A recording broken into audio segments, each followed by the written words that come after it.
শ্রোতা, সময় অতি মূল্যবান সম্পদ, আর সময়ের সমষ্টি হচ্ছে আমাদের জীবন। কাজেই সময়কে কাজে লাগিয়ে জীবনকে মূল্যবান করা প্রতিটি সচেতন এবং বুদ্ধিমান মানুষের কাজ। রাসূল আকরাম সাল্লাল্লাহু আলাইহি ওয়াসাল্লাম সময়কে কাজে লাগানোর বেশ কিছু দোয়া দুরুদ আমাদেরকে এমন শিক্ষা দিয়েছেন, কেউ যদি গুরুত্ব সহকারে ওগুলো আমল করে তাহলে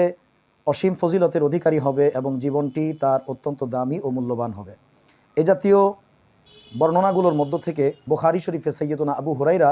রাদিয়াল্লাহু তাআলা আনহু এর সূত্রে বর্ণিত হয়েছে, রাসূলুল্লাহ সাল্লাল্লাহু আলাইহি ওয়াসাল্লাম বলেন,